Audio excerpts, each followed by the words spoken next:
Hello, dear students. Today we are going to discuss a new chapter that is major domains of the earth, or we can say that major realm of the earth. Dear student, as you are aware, earth is called a unique planet and it is also a unique planet in the solar system. If we discuss about the earth, earth is the only planet that provides favorable conditions for the emergence, growth, and survival of various forms of life. The existence of life on the Earth's surface is possible because of the appropriate distance between the Sun and the Earth. The Earth has all life sustaining elements like land, air, and water. Thus, it can be said that the earth is composed of three main parts. These are the sphere of rocks, also known as lithosphere, the sphere of water, also known as hydrosphere, the sphere of air, also known as atmosphere. In simple word, we can say that earth consists of the lithosphere, hydrosphere, and the atmosphere. These spheres interact with each other that result in the conception, sustenance, and development of life. The sphere where we find land, water, and air together and which contain all forms of life is called the biosphere. In this way, there are four realms or four spheres of the earth. Let's study in detail about these realms of the earth. In simple word, you have already realized that in this chapter we are going to discuss about the major realms of the earth or the major domains of the earth. We will discuss about the lithosphere and its component like the continents. We will discuss about the hydrosphere and its component like the oceans. We will also discuss about the third domains of the earth, that is the atmosphere and the component of the air. And last, we will discuss about the biosphere, the domain of the life where lithosphere, hydrosphere, atmosphere interact with each other. So let's have a look on this chapter. Dear student, as you are aware, Earth is the only planet that has life. The major domains of this earth are lithosphere, atmosphere, hydrosphere and the biosphere. यानी कि जो अर्थ life को sustain करती है उसके पीछे इसके four domains हैं। These are our lithosphere deal with the land, atmosphere deal with the air masses, and the hydrosphere deal with the water bodies, and biosphere where land, air, and water interact with each other and sustain the all type of the life. That is the biosphere. First of all, we will discuss about the lithosphere. Dear student, as you are aware, the solid portion of the earth which is comprised of rocks and thin layer of the soil is called the lithosphere. यानी कि अर्थ का solid portion जो rock से बना है और thin layer of soil मिट्टी की पतली परत से बना है उसको हम लिथोस्फीयर के नाम से जानते हैं और हम लिथोस्फीयर के ऊपर रहते हैं। There are two main divisions of the Earth's surface, the large land masses known as continents and huge water bodies known as ocean basin. अगर हम लैंड अर्थ सरफेस का जो है डिवीजन करें तो जो हमारी लैंड मासेस हैं दे कॉन्स्टिट्यूट द कॉन्टिनेंट और जो वाटर बॉडीज हैं they constitute the ocean basin. Dear student, as you are aware, आपकी जो ओशन बेसिन्स हैं, all the oceans they are connected with each other. सभी के सभी जो हैं एक दूसरे से आपके कनेक्टेड हैं। When you have a look on the world map you will see that there are 7 continents and there are 4 major oceans. So all the oceans, they are connected with each other. The level of the sea water remains the same everywhere. अगर आप earth surface के ऊपर कहीं से भी आप देखें तो वाटर का लेवल जो है, ओशन बेसिन का लेवल जो है, आपको हमेशा एक समान दिखाई देता है. Elevation of land is measured from the level of the sea. तो अर्थ के ऊपर जो एलिवेशन है, जो ऊंचाई है, एल्टीट्यूड है, वो हमेशा सी लेवल से आपका कंसीडर किया जाता है. और sea level is always taken as zero. और आपका जो सी लेवल होता है वो हमेशा आपका जो है जीरो आपका जो है कंसीडर किया जाता है. तो सी लेवल हमेशा जीरो होगा. और आपका जो है अर्थ के ऊपर जो डिफरेंट आपकी जो है फिजिकल रिलीफ होंगी, फिजिकल फीचर्स होंगी, उनका एलिवेशन, उनका एल्टीट्यूड या उनका हाइट जो है वो अलग अलग होंगी. For example, the highest place on the earth is the mount Everest that is situated in the Nepal. यानी कि अर्थ के ऊपर अगर अगर आप हाइयर एल्टीट्यूड की जगह देखेंगे, रिलीफ देखेंगे, तो that is the mount Everest, that is the part of the Himalayan mountain. So Mount Everest is the highest place on the earth. The height is 8,848 metre, जिसकी हाइट जो है आपकी 8,848 metre है. तो ये अर्थ के ऊपर आपका जो है सबसे बड़ा स्थान है. और अगर आप डीपेस्ट प्लेस देखेंगे अर्थ के ऊपर, the deepest place is the Mariana trench that is situated in the Pacific Ocean. तो अर्थ के ऊपर जो है पैसिफिक ओशन में मैरियाना जो ट्रेंच है वो सबसे गहरा स्थान है.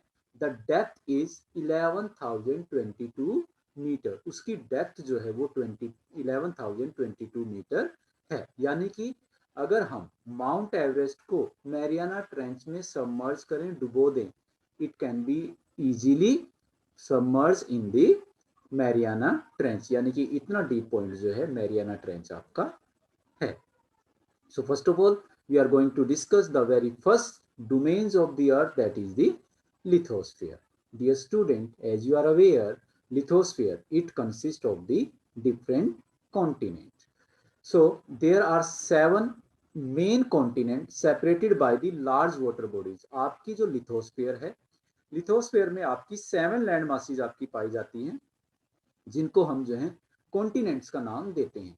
And these continents are separated by the large water body. यानी कि ओशियन और सी के द्वारा ये आपके जो है अलग अलग किए गए हैं. यहाँ पे आप पिक्चर देख रहे हैं. These are the 7 continent. These are the Asia, Europe, Africa, North America, South America, Australia and Antarctica. These are the 7 major continent. These are Asia, Europe, Africa, North America, South America, Australia and Antarctica. These are separated by the large water bodies. ये large water bodies के द्वारा जो है अलग आपके जो है किए गए हैं. यानी कि अगर आप इन 7 मेजर कॉन्टिनेंट्स को आप मिलाना चाहें तो ये इजीली जो है आपके आपस में जो है मिल जाते हैं. First of all we will discuss about the Asia. Asia is the largest continent. सबसे बड़ा जो हमारा कॉन्टिनेंट है वो एशिया है. Lies in the eastern hemisphere, जो ईस्टर्न हेमिस्फीयर में आपका आता है. The Tropic of Cancer passes through it. इसमें से जो आपका Tropic of Cancer, the value is 23.5 degree north, जो आपका है वो आपका गुजरता है. It is separated from Europe by the Ural mountain in west. और यहाँ पे जो आपका यूरोप कॉन्टिनेंट है, ये जो कॉन्टिनेंट है, ये जो कॉन्टिनेंट एशिया से आपका अलग होता है, ये आपका जो है यूराल माउंटेन के द्वारा जो है अलग किया जाता है. अगर आप कंबाइंड लैंड मास को देखें, Europe and Asia, that is known as the Eurasia. उसको हम जो है यूरेशिया के नाम से जानते हैं. Europe plus Asia is equal to Eurasia. यानी कि यूरोप और एशिया की कंबाइंड लैंड मास को यूरेशिया के नाम से जानते हैं. और यूरोप और एशिया को जो अलग करता है that is the Ural mountains. Second is our Africa.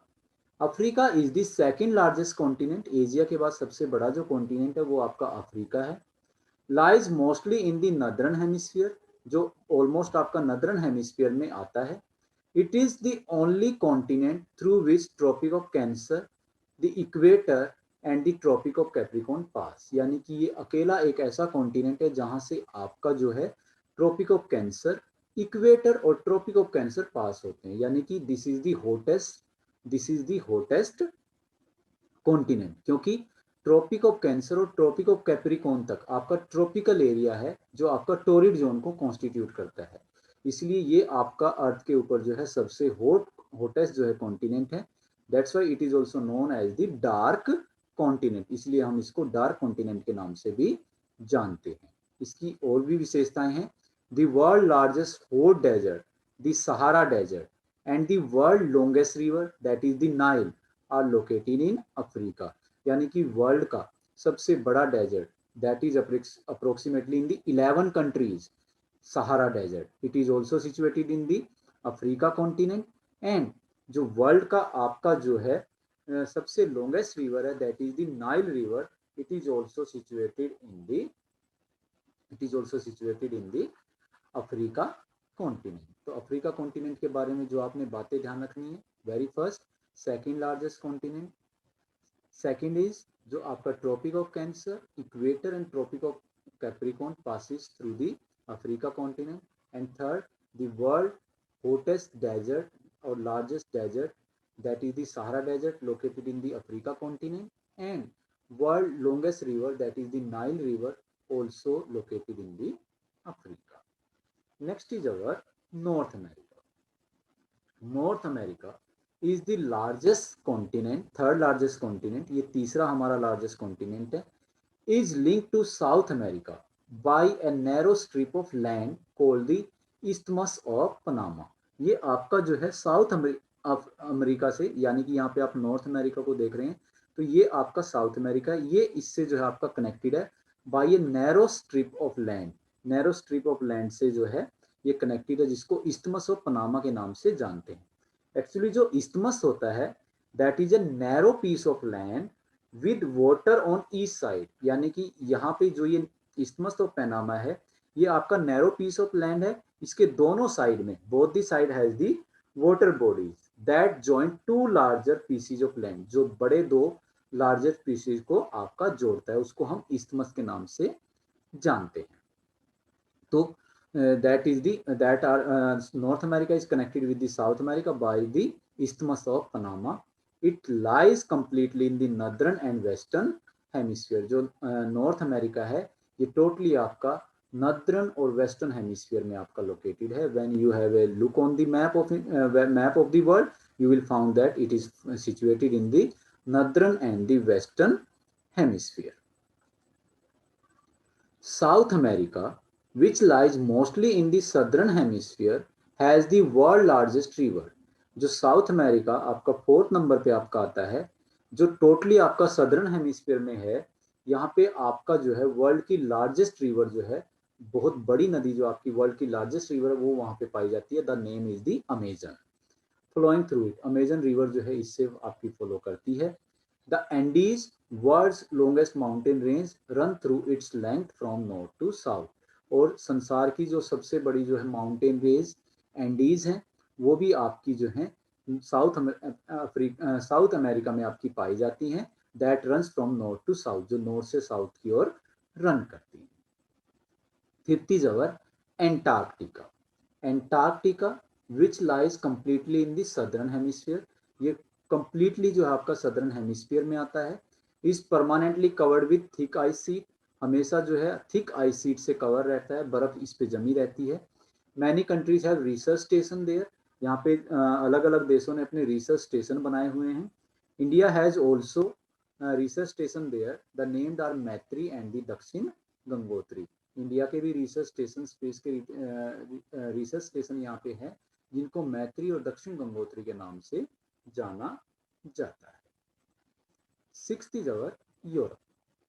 Europe like to the west of the Asia, ये आपका वेस्ट ऑफ द एशिया में आपका पाया जाता है, यानी कि एशिया कॉन्टिनेंट के आपके वेस्ट में आपका यूरोप कॉन्टिनेंट आपका जो है the Arctic circle passes through it, और यूरोप से जो आपका आर्कटिक सर्कल जो है वो आपका गुजरता है। It is bound by the water bodies on the three side, और अगर आप वर्ल्ड मैप को देखेंगे तो तीनों साइड से जो आपका यूरोप कॉन्टिनेंट है it is bounded with the water bodies, ये आपका वाटर बॉडीज से आपका कवर्ड जो है आपका है, क्योंकि इसके ऊपर आपका आर्कटिक ओशन है, साइड में आपका अटलांटिक ओशन है और नीचे की ओर इसका मेडिटेरेनियन सी है। तो 3 साइड में आपकी जो है ये जो है वाटर बॉडीज से आपका कनेक्टेड है। And last is our Australia. Australia is the smallest continent. It is also known as the island continent because it is covered with the water bodies from all side, क्योंकि ये चारों तरफ से आपका जो है water bodies से आपका covered है. It lies entirely in the southern hemisphere. ये आपका जो है totally आपका जो है southern hemisphere में आता है. So these are the 7 continents that are found or that constitute the lithosphere. These are our Asia, Africa, North America, South America, Antarctica, Europe and Australia.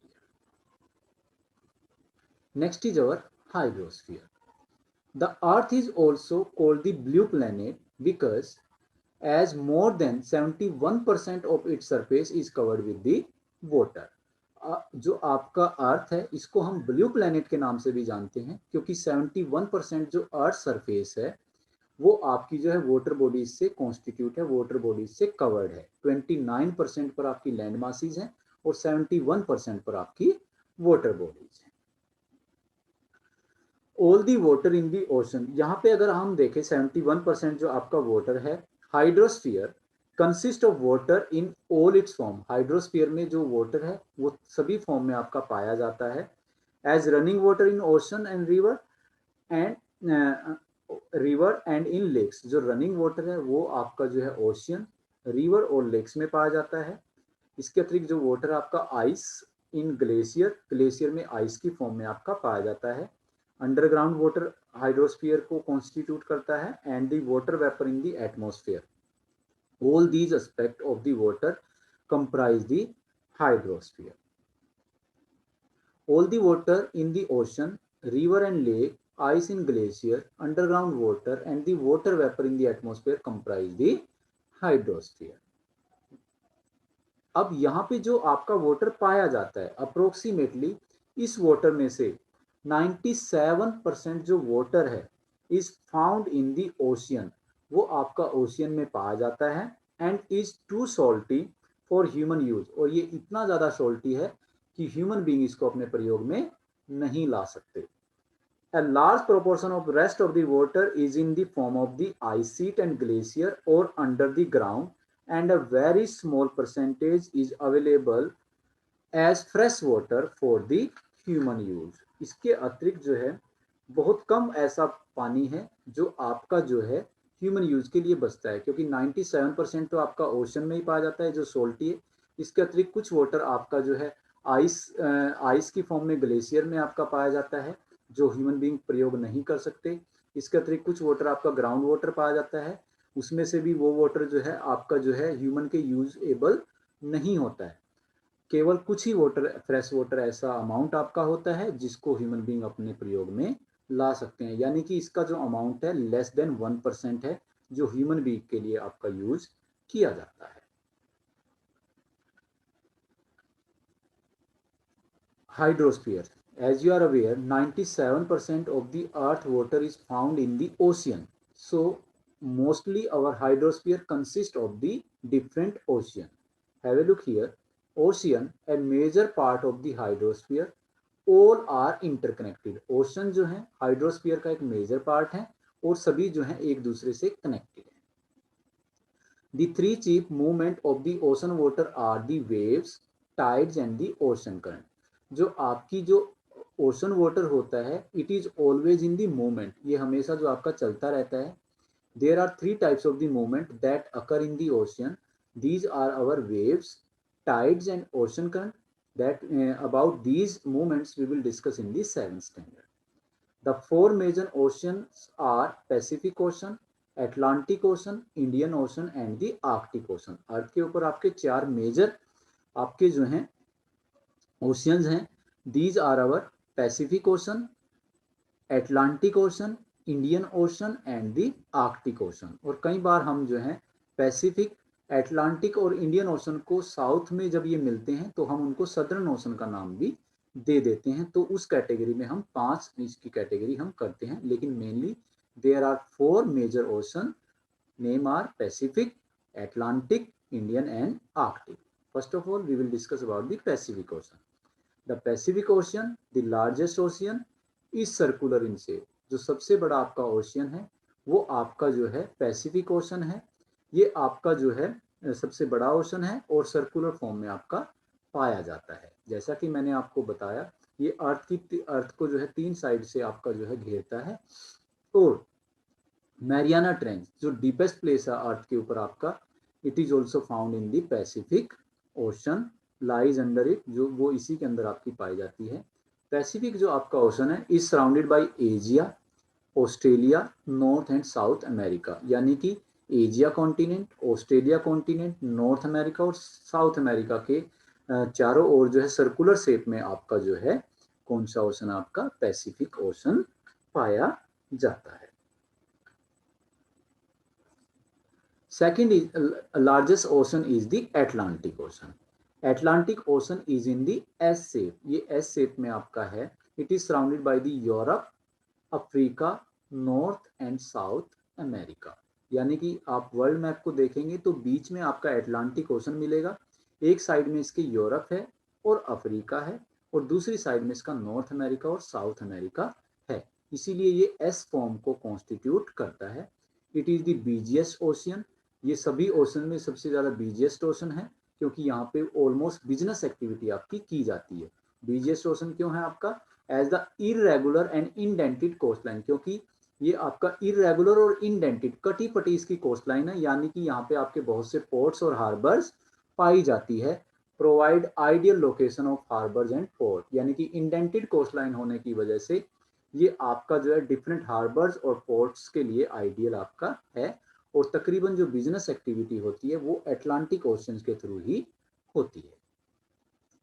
The third ocean is Indian ocean, is almost triangular. India के नीचे आपका जो है Indian ocean है, जो almost triangular shape में आपका पाया जाता है। It is surrounded bye Asia, Africa and Australia. और ये कहाँ कहाँ पे है आपका? एशिया, अफ्रीका और ऑस्ट्रेलिया के सराउंड है आपका, और उनके चारों ओर आपका फैला हुआ है और ट्रायंगल शेप को आपका फॉर्म करता है। The Arctic ocean is located with in the Arctic circle. जो आपका आर्कटिक ओशन है ये आर्कटिक सर्कल में, यानी कि 66.5 डिग्री नॉर्थ में आपका जो है लोकेटेड है, surround by the north poles, और नॉर्थ पोल तक आपका फैला हुआ है। It is surrounded by the North America, Europe and Asia. ये आपका जो है नॉर्थ अमेरिका, यूरोप और एशिया को टच करता है, यानी कि यहाँ तक इसकी बाउंड्री फैली हुई है। So dear student, this is our hydrosphere. The third domain of the earth is the atmosphere. Atmosphere. The earth is surrounded by a layer of gas called the atmosphere. हमारी अर्थ के चारों ओर गैस की एक layer है जिसको हम atmosphere के नाम से जानते हैं। Which provide us with the air we breathe. ये गैसेज जो हमको हैं, एयर ऐसी एयर प्रोवाइड करती है जिसमें हम सांस ले सकें, and protects us from the harmful effect of the sun rays. और दूसरा, सन रेज की हार्मफुल जो आपकी जो रेज हैं उनसे ये हमारा जो है प्रोटेक्शन भी करती है, बचाव करती है। The atmosphere which extend up to 1600 kilometre. जो आपका एटमॉस्फेयर है ये आपका 1600 किलोमीटर तक आपका जो है फैला हुआ है, यानी कि अगर आप हाइट में जो है 1600 तक आप जो है जाएं तो वहां पर आपका जो है एटमॉस्फेयर जो है वो आपको जो है देखने को मिलता है। और जो आपका एटमॉस्फेयर है it consist of the 5 layer. ये आपका 5 लेयर से आपका जो है बना हुआ है। These are the troposphere, stratosphere, mesosphere and the mesosphere, thermosphere and the exosphere. जो आपकी 5 लेयर्स हैं एटमॉस्फेयर की, दीज आर ट्रोपोस्फियर, सबसे लोएस्ट लेयर आपकी जो है ट्रोपोस्फियर है, then stratosphere, then mesosphere, then thermosphere, and then in the exosphere. We will discuss about these layers in the 7th standard. The atmosphere is composed of different gases, as I told you. So in these gases, among these gases 78% is of nitrogen, यानी कि आपके atmosphere का सबसे बड़ा जो portion है that constitute by the two gases nitrogen and oxygen. Nitrogen amount is the 78% and oxygen amount is the 21%, and rest of the gases are like carbon dioxide, argon, helium, hydrogen. They constitute the 1% of the total volume of the atmosphere. So our atmosphere is composed of the different types of the gases, जिसमें से 99% आपका constitute by the nitrogen and the oxygen. वो nitrogen और oxygen आपकी जो है constitute आपकी करती है. अगर हम यहाँ पे बात करें, जो डेंसिटी ऑफ द एटमॉस्फेयर है वेरीज विद हाइट, वो हाइट के अकॉर्डिंग आपकी अलग अलग हो जाती है. It is maximum at the sea level, ये सी लेवल पर आपकी सबसे ज्यादा जो है आपकी जो है होती है. और आपकी जो है जैसे जैसे आप हायर उसमें जाते हैं, एल्टीट्यूड में जाते हैं, तो आपका जो एयर का जो मूवमेंट है वो आपकी जो है कम होती जाती है आपकी, क्योंकि जैसे जैसे आप ऊपर चढ़ेंगे तो आपके जो एयर का अमाउंट है वो डिक्रीज होता जाएगा. और यही रीजन है कि जब आप किसी हायर एल्टीट्यूड पे जाते हैं तो आपको सांस लेने में प्रॉब्लम होने लगती है, क्योंकि वहाँ पे एयर डेंसिटी जो है वो कम हो जाती है, जिसकी वजह से ऑक्सीजन का अमाउंट भी वहाँ पे कम हो जाता है. तो एटमॉस्फेयर में जैसा कि टू इंपॉर्टेंट गैसेज है, these are nitrogen and oxygen. Have a look here. Oxygen is the breath of life, यानी कि सांस लेने के लिए आपको ऑक्सीजन की जरूरत होती है. Nitrogen helps in growth of plant, nitrogen जो गैस है प्लांट्स और ह्यूमन बीइंग की ग्रोथ में हेल्पफुल होती है. Carbon dioxide absorb heat radiated by the earth keeping it warm. और जो CO2 होती है, CO2 का अमाउंट जो हमारे एटमॉस्फेयर में होता है दैट इज 0.003% आपका होता है. ये आपकी जो CO2 होती है ये अर्थ को वार्म रखने में, गर्म रखने में, यानी कि टेम्परेचर को मेंटेन रखने में हमारे लिए कामयाब होती है. लेकिन आजकल जैसे आपकी डिफरेंट इंडस्ट्रीज आपकी आ गई हैं, डिफरेंट व्हीकल्स आपके आ गए हैं, तो इसकी वजह से क्या है, ये भी आपके जो है CO2 को इमिट करते हैं, जिसकी वजह से CO2 का जो अमाउंट है वो आपका एटमॉस्फेयर में बढ़ गया है. और एटमॉस्फेयर में बढ़ने की वजह से ग्लोबल वार्मिंग का एक कॉन्सेप्ट आपका सामने आया है. ग्लोबल वार्मिंग क्या होती है आपकी, the increase in the amount of CO2 lead to increase in the global temperature, that is term as global warming. यानी कि आपका जो इंक्रीज CO2 का अमाउंट जो है वो आपका इंक्रीज हो रहा है, तो जिसकी वजह से ग्लोब का टेम्परेचर, अर्थ का टेम्परेचर भी आपका इंक्रीज हो जाता है. इसको हम ग्लोबल वार्मिंग के नाम से जानते हैं. तो अगर हमने जो है ऑक्सीजन और CO2 में आपका जो है एक बैलेंस मेंटेन करना है, so we have to grow the plant. हमको ज़्यादा से ज़्यादा जो है पेड़ पौधे लगाने चाहिए. The density and the temperature of the atmosphere decreases as we go up. जैसे जैसे हम ऊपर की ओर जाते हैं आपका एटमॉस्फेयर की डेंसिटी और टेम्परेचर कम होता जाता है. Air pressure also varies from place to place. और एयर प्रेशर भी जो है वो भी आपका एक स्थान से दूसरे स्थान पर आपका अलग अलग हो जाता है. We will discuss this concept in the 7th standard. And last domain of the earth is the biosphere. Biosphere is the narrow zone of contact between the land, water and air, where life unique to this planet exist. यानी कि जो biosphere होता है ये आपका एक narrow zone होता है, एक छोटा सा जोन होता है जहाँ पे लैंड, वाटर और एयर यानी कि lithosphere, hydrosphere and atmosphere interact with each other and support the all forms of life. सभी फॉर्म्स ऑफ लाइफ को जो है वो आपका जो है सपोर्ट करते हैं. That's why it is a unique domains of the earth. All species of organism, जितने भी जीव हैं उनकी तकरीबन सभी स्पीसीज जो है आपकी बायोस्फीयर में पाई जाती हैं. From bacteria to huge mammals are link to each other, क्योंकि बैक्टीरिया से लेकर, छोटे से जीव से लेकर बड़े बड़े मैमल्स तक भी जो है एक दूसरे से कनेक्टेड हैं. And to the biosphere for survival, और बायोस्फीयर में रहते हैं और अपने सर्वाइवल के लिए वो एक दूसरे के ऊपर इंटरडिपेंडेंट हैं. The three domains of the earth interact with each other and affect each other in some way or the other.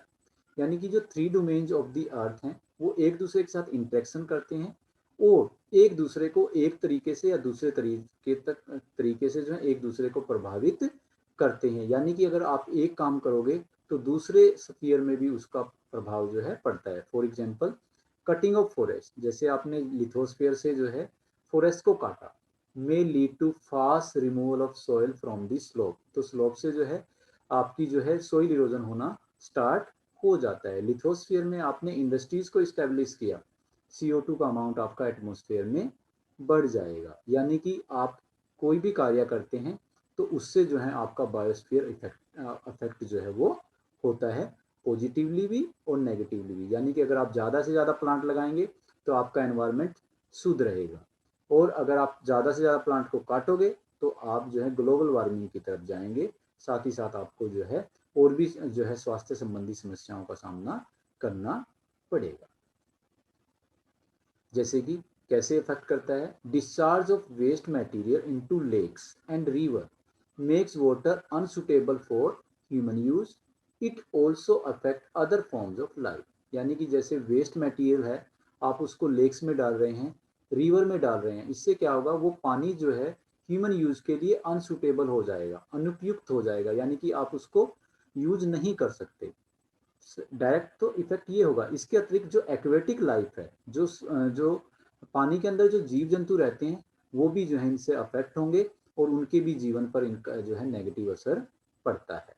जैसे कि increase in the amount of carbon dioxide in the atmosphere due to emission from industries and vehicles lead to increase in global temperature known as global warming. जैसे कि earth के ऊपर आपकी different industries हैं, different vehicles हैं, जब ये चलते हैं तो ये किस चीज को इमिट करते हैं, CO2 को, कार्बन डाइऑक्साइड को जो है आपका जो है निकालते हैं। अब CO2 का काम क्या है, अर्थ के टेम्परेचर को मेंटेन रखना।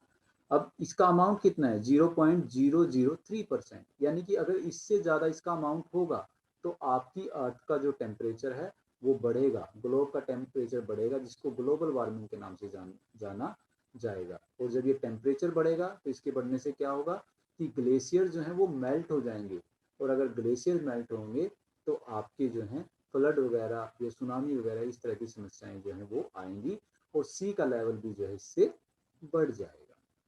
We need to limit the use of the resources of the earth. इसलिए हमको क्या करना चाहिए, हमको अर्थ के ऊपर जितने भी रिसोर्सेज हैं उनका एक लिमिटेड वे में जो है, यानी कि जितना आपने यूज करना है उतना ही, उसको वेस्ट ना करें, एक लिमिटेड वे में जो है हमको उनको यूज करना चाहिए। To maintain the balance of nature between the lithosphere, atmosphere and the hydrosphere, ताकि हम लिथोस्फीयर, एटमॉस्फेयर और हाइड्रोस्फीयर में जो है बैलेंस रख सकें। So dear student, this is our chapter. In this chapter, we discuss about the major domains or the major realm of the earth. These are our lithosphere, hydrosphere, atmosphere and the biosphere. So dear student, I hope you understood this chapter. Thank you. Have a nice day. God bless you all.